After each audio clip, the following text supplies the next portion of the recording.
Red candles flicker. Lu Wei in her phoenix crown and ceremonial robes pushes Su Wan behind the screen. A dagger presses against Su Wan's cheek. Tonight, you will serve the Prince of Chu in my place. If you slip up, I'll break your legs. And your crazy mother won't have a peaceful day either. Su Wan looks terrified. She nods, trembling. Behave. And you'll be rewarded. Lu Wei turns and sits on the bed. She adjusts her dress. Footsteps sound outside the door. Xiao Che, in wedding attire, pushes the door open. He looks dashing. He glances at Lu Wei, then turns to pour tea. Your Highness. Let me. Lu Wei takes the teacup. Powder from her fingernails slips into the cup. Xiao Che drinks it. His face gradually flushes. What did you give me? The old nanny gave it to me. She said it enhances marital affection. Nonsense. Do you know this stuff harms the body? Xiao Che tears open his collar. His eyes are like those of a trapped beast. Lu Wei blows out the candles. She pushes Su Wan from behind the screen toward Xiao Che. Su Wan falls into Xiao Che's arms. His warm breath envelops her. Her eyes widen. In the panic and struggle, their clothes become disheveled. The sky lightens at dawn. Su Wan slowly gets out of bed, leaning against the wall. She looks exhausted. Xiao Che lies asleep on the bed. Lu Wei is the one to blame. So why am I the one who got hurt? Su Wan looks down. She sees the golden-laid jade bracelet on her left arm. She tries hard to pull it off, but it's stuck. I'll hide it for now. Find a chance to return it to him later. Su Wan struggles out of the bedroom. Lu Wei sits up from the chaise lounge. Her eyes are full of venom. Get out. Su Wan takes a deep breath. She turns and leaves. Su Wan heats water alone to wash up. While undressing, she notices the bracelet. She desperately tries to pull it off, breaking into a sweat from the effort. Forget it. It's hidden under my clothes. I'll return it to him another time. Footsteps sound outside the door. Su Wan quickly puts her clothes back on, covering the bracelet. Xiao Che stands before his horse in military uniform. The Dowager Princess holds him, giving instructions. Lu Wei approaches and speaks. Xiao Che's expression is indifferent. Su Wan stands at the back of the crowd, watching from afar. A spirited woman leads a horse forward. Ling Wei is here. Aunt. Lu Wei's face changes abruptly. She stares intently at Shen Lingwei. Xiao Che mounts his horse. His gaze sweeps over the crowd. It lingers on Su Wan for a moment. He's looking at me. Xiao Che rides away. Dust flies in his wake. Su Wan lowers her head. Su Wan lays out bedding in the room. Muffled voices come from outside the door. The prince will be in the southern borderlands for at least a year. If that woman Shen Lingwei seizes the chance to get close to him, will I have any place left here? Pretend you're pregnant. If the prince returns early, say you had a miscarriage scare. If he doesn't return, we'll find a suitable child and tell everyone you gave birth to it. Mother, you always have a plan. Su Wan hides behind the door. Her hand unconsciously moves to her belly. I'm already carrying his child. This child can't fall into Lu Wei's hands. Su Wan wears a bright-colored dress. She picks flowers with a basket. Footsteps approach from behind. Sister-in-law. Su Wan turns around. A flash of admiration crosses Xiao Yu's eyes. This is Waner, the princess's dowry maid. Miss Waner isn't much of a talker. Miss Waner. It's windy here. You can pick flowers in my courtyard. Su Wan shakes her head. She bows and quickly leaves. Su Wan enters with a basin of hot water. Lu Wei suddenly knocks over the copper basin. The hot water splashes on Su Wan. Su Wan kneels down. Lu Wei grabs her chin. The second young master glanced at you today, and now he wants me to transfer you to his courtyard. You're quite the charmer. Su Wan frantically shakes her head and gestures. You should know your place. Su Wan crawls to the writing desk. She picks up a brush and writes. I beg you, elder sister, to send me away from the manor. Let me reunite with my mother. Do you truly wish to leave? Su Wan nods desperately. She writes again. I beg you, elder sister, to grant me this. Fine, I'll grant your wish. Su Wan kowtows in gratitude. A carriage stops in the woods. The coachman walks towards Su Wan with a bowl of water.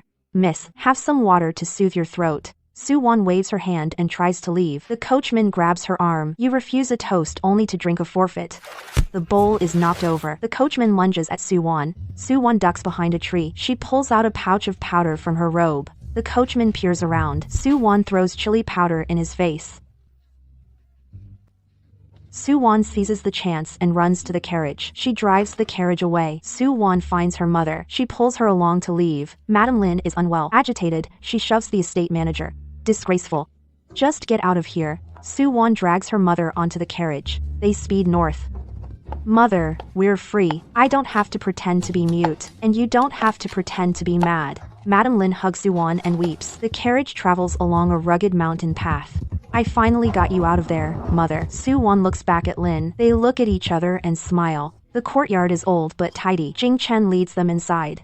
40 years ago, a nobleman's daughter lived here. Later, she met a benefactor and left with her lover. She sends donations every few years. Will she blame us? She's kind-hearted. I'm sure she'd be happy for us. They plant vegetables and herbs in the yard. Su-won touches her belly. Her gaze is tender. 4 years later, Xiao Yu points at herbs and names them. Forsythia, Salvia, Angelica, Astragalus. You're so smart, Xiao Yu. Xiao Jing chases a rabbit with a stick. He runs outside the gate. Xiao Jing, don't run off.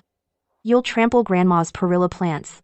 A group of finely dressed visitors approaches. Leading them is Consort Qing, her hair silver. Oh my. Whose little gentleman is this? Xiao Jing puts the rabbit down. He clasps his hands and bows. Amitabha, this child.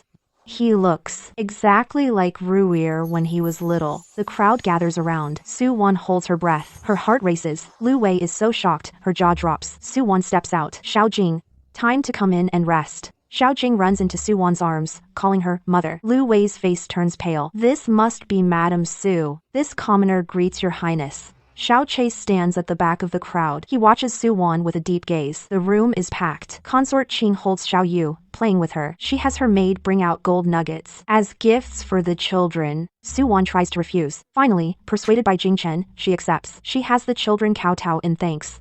Your surname is Su. What a coincidence. A criminal slave who escaped from my family also had the surname Su. Indeed, what a coincidence. The old consort glares at Lu Wei. Lu Wei retreats awkwardly. Consort Qing takes Su-won's hand. My dear, why are you hiding away here with your children? Where is your husband?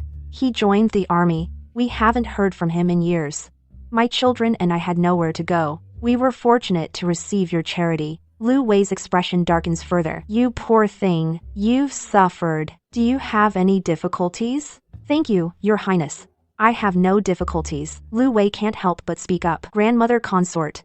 It's getting late. Shall we go for the meal first?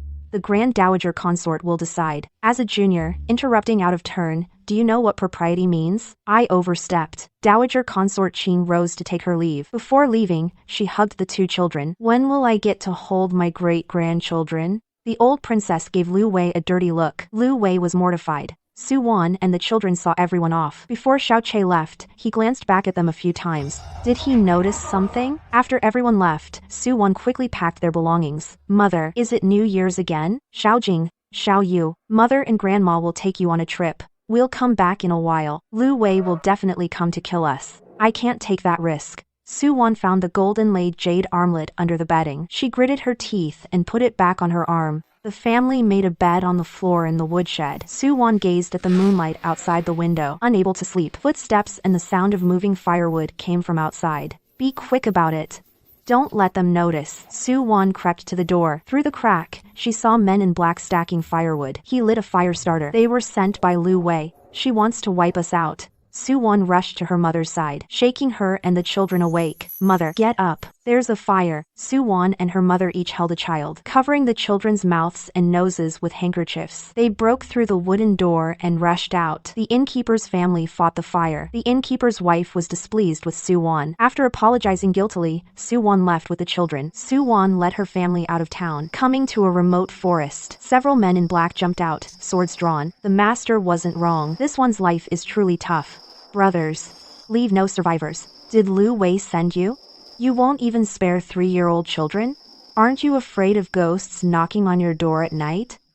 Attack! Su-won pushed her mother away. Take the children and run. Madame Lin dragged the two children as she ran. The children cried out for their mother. The blade came down on Su-won. She closed her eyes, awaiting death. A whistling sound cut through the air. An arrow pierced the chest of a man in black. Su-won opened her eyes. The man in black fell to the ground. Guards rushed out and subdued the remaining men. Xiao Che held a large bow. He stepped out of the darkness. His expression was grim. Thank you for saving our lives. I will repay you for this kindness someday. No need to wait for someday. Why not repay me right now? The armlet on Su-won's arm suddenly cracked open. It fell from her sleeve. She quickly picked it up and hid it back in her sleeve. You really don't recognize me? Su-won plays dumb. This humble woman has poor eyesight. I failed to recognize your noble face, my savior. Su-won. Don't play the fool with me. Su-won's eyes widen. Her blood runs cold. 2 hours later, Xiaoqi sits in an armchair, sharpening a blade. Su Wan stands before him, wringing her hands. Xiaoqi doesn't look up. Her Highness the Dowager Consort is very fond of your children. She wanted me to bring you all back to the capital. I didn't expect you to flee overnight. I am grateful for Her Highness and your Highness's favor, but this humble woman is unworthy of it. I will soon find out who's behind this. Su Wan lowers her head in silence. Aren't your legs tired from standing? Sit. Su Wan sits stiffly on the side of an embroidered stool. The first time I saw you, you were clearly ruthless. Why do you act like a doormat now? Su Wan suddenly remembers. She recalls 7 years ago, by the polo field, when Xiaoqi saved her. The young Su Wan was being harassed by the playboy, young Master Tang. She stabbed a hairpin into the back of his hand. Xiaoqi appears. He grabs young Master Tang's wrist. What are you doing? Spare me, your highness. Su Wan snaps back to the present. Xiaoqi is staring at her. Didn't you claim to be mute? How is it you can speak now?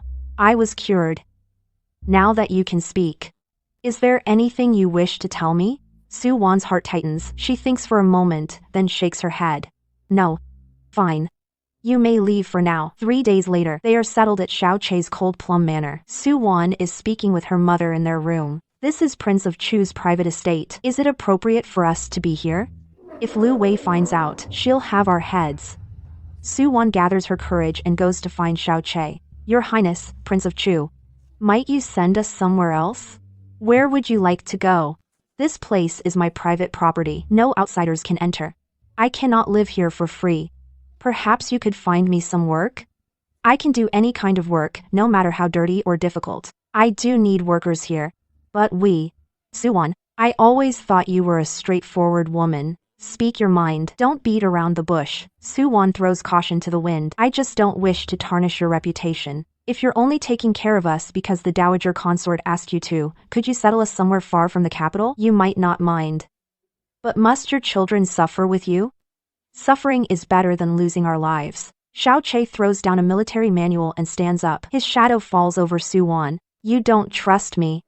You think I can't even protect your lives. Prince of Chu, you and I are not related. Your concern is more than this humble woman can bear. Xiaoqi opens his mouth to speak, then swallows his words. We'll see. The next day, maids took their measurements for new clothes. Once the garments were ready, the children happily changed into their new outfits. Maids styled Su Wan and Madame Lin's hair and dressed them. An ornate carriage stopped at the gate of Beishuan Palace. The family of 4 followed Xiaoqi into the palace. They arrived at the Palace of Eternal Peace. Su Wan's family paid their respects to Consort Qing. We're all family here. No need for formalities. Su Wan and Madame Lin were uneasy. Consort Qing held the children, playing with them. She bestowed a gold longevity locket. Grandmother, since you're fond of Jing and you, why not let them stay in the palace to keep you company? Of course. I just wonder if Madame Lin would be willing to part with them. I've heard Madame Lin is well versed in medicinal herbs. Why not have her stay by your side as well, grandmother, to serve as a medicine attendant? That would be excellent. What does Madame Lin think? Madame Lin and Su Wan exchanged a worried glance. Madame Lin knelt. I thank your highness and the Prince of Chu for your kindness. This humble woman is willing to offer her modest service to your highness. Back at the villa, Su Wan felt as if waking from a dream. Xiaoqi took us to the palace and solved all my worries. Does he know something? Xiaoqi got straight to the point. Is there anything you want to tell me? Su Wan had 1,000 things to say, but in the end, only spoke 2 words. Thank you. So, your highness went to such great lengths. For this great kindness, I will never forget it. In that case, you can feel at ease staying here now, right? I am willing to serve your highness. I can sweep, cook, sew, and do needlework. Keep playing dumb.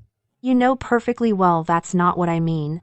Xiaoqi turned and left. Life became more pleasant. In his leisure, Xiaoqi took Su Wan horseback riding. Shen Lingwei also visited often. Sister-in-law. Su Wan pretended not to hear. After that, Shen Lingwei's visits became less frequent. Only Xiaoqi and Su Wan were left riding across the fields. Su Wan tended to the medicinal herbs in the backyard. She stored several insect-repelling herbs in separate jars. A commotion erupted outside. Chun Tao stumbled in. Miss Lin, you must leave. The Princess of Chu has brought people to take you back by force. Su Wan calmly put away the herbs. She placed them into a small jar. Has His Highness been informed? The guards have already sent someone to find him, but going there and back will take quite some time. Miss Lin, maybe you should hide for now. Lu Wei arrived with guards in tow. Her hair was adorned with jewels. She held a riding crop. Her approach was menacing. Suwon, I really underestimated you. You managed to bide your time, play dumb, and behind my back, you bewitched the prince. For Suwon to be where she is today, I owe it all to your highness's patronage. Indeed. Who would have thought I'd be bitten by the dog I raised myself? Lu Wei gives a signal. The guards charge at Suwon. Chun Tao and the servants block their way. Your highness. This is the prince's estate. Please, don't do anything reckless. Insolent slave. Lu Wei lashes her whip at Chun Tao. It strikes her arm. Chun Tao staggers back. Suwon steadies her. Lu Wei, come at me. Leave the innocent out of this. Suwon, don't play the good person in front of me. In consideration of you bearing the prince and heir, I, the princess consort, will be exceptionally merciful today. I grant you permission to enter the household as a concubine. Thank you for your favor, your highness. I have no desire to be a concubine. What? Don't tell me you still dream of being the principal wife? Keep dreaming. If you behave obediently, your son can be registered under my name.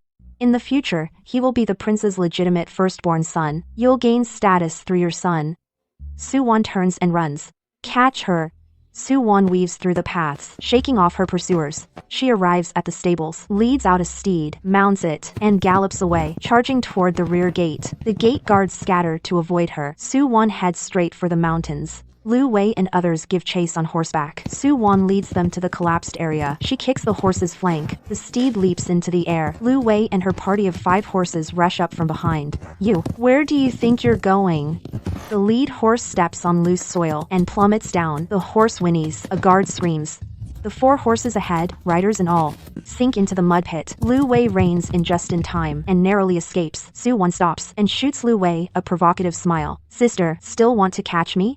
You, when I drag you back, I'll scar your face, rip out your tongue, and chop off your hands and feet. I'll make you wish you were dead. You're welcome to try.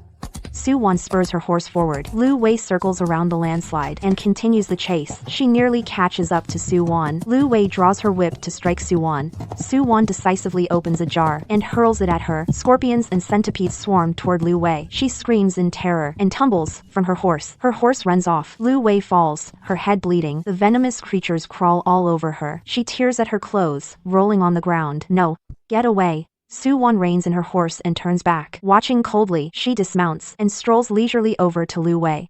Suwon, I was wrong. Save me. You want to kill me and take my child away. Tell me, should I save you? Suwon, my dear sister, I was wrong. Please be magnanimous.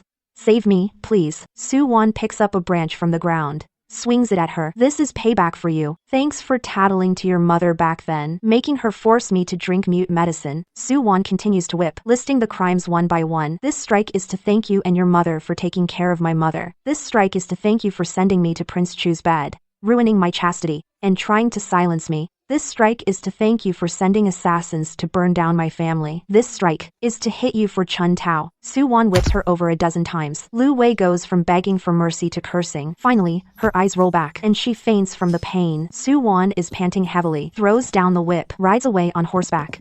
Before returning to the manor, she encounters Xiao Che, who rushed over in a hurry. They meet face to face. She has received the punishment she deserved. Xiao Che is only stunned for a moment. She brought it upon herself. I'll cover for you. Suwon is confused. Xiao Che reaches out and wipes her face. You're hurt. Suwon sees the blood on the back of his hand, wipes her cheek vigorously. It's not mine. This is the Suwon I know. After that, you don't have to hide anything anymore. Lu Wei is carried back to the Su residence. Xiao Che sends a letter of divorce, accusing her of a bunch of crimes. Her father loses all faith, throws Lu Wei and her mother out to the villa. Lu Wei is in bed, suffers for over a month, passes away. The servants in the villa kick her while she's down, putting croton seeds in the food, not providing charcoal in winter, stealing her belongings. One day, Su's father enters the palace. He accidentally meets Madame Lin. He cries bitterly, writes countless letters begging for forgiveness. Madame Lin doesn't reply a single word, stays peacefully by consort Qing's side, managing the medicinal meals. Xiao Che brings the children back to the manor. He and Suwon sit in the hall. I know it was you on the wedding night. That armlet was personally ordered by me to be made. It was meant for you from the start. I understand your situation, thinking that when the time was ripe, I would expose Lu Wei's conspiracy and give you you a proper status. But the war in the southern border became urgent. I had to leave the capital. After you disappeared, I've always had people looking for you. But Lu Wei interfered. After Su Wan listens, her heart remains calm. Thank you for your concern, Your Highness. I don't need a status. Your Highness has shown me great kindness. I am willing to serve you loyally. Wanner, why are you so cold to me? Do you still blame me for not protecting you and the 2 children? Your Highness, I know many things were beyond your control. Everything is fate. What happened in the past was all my destiny. You didn't kill her. She brought this upon herself, but her death was ultimately my fault. Su Wan closed her eyes. When she opened them again, her mind was clear. I am of humble birth. I am not worthy of you. If Your Highness insists I stay, then give me a job. I am willing to stay by your side as a servant. A servant? Have you thought about the children? Do you want them to live their whole lives in shame? Su Wan's eyes grew hot. If that's the case, then send me back to the Jade Horse Nunnery. I am willing to shave my head and become a nun, to spend my days with the lamp and the Buddha, praying for your well-being. Xiao Che took a deep breath. I understand your concerns, but the children can't suffer with you any longer. Give me a little more time. I will find a perfect solution, so you'll have nothing to worry about. 2 years later, Imperial Consort Qing passed away. Soon after, the emperor fell gravely ill. The political winds shifted at court. Several factions fought over the succession. Some wanted to push Xiao Che onto the throne, but Xiao Che had no desire for power. He seized an opportunity during a military campaign to disappear. Then, he took Su Wan, the children, and Madame Lin, and hid in a small town in a neighboring country. His younger brother, Xiao Yu, inherited the title and became the new Prince of Chu. The new emperor was suspicious. To eliminate any future threat, he had Xiao Yu executed. Su Wan and Xiao Che opened an herbal medicine shop in the town. Inside the shop, Su Wan prepared medicine at the counter. Xiao Che dried herbs in the backyard. Little Jing and Little Yu played in the courtyard. Madame Lin watched them lovingly. Su Wan looked up toward the backyard. Xiao Che happened to look back at her. They shared a smile. Sunlight bathed the family, warm and peaceful. This kind of life is all I ever wanted.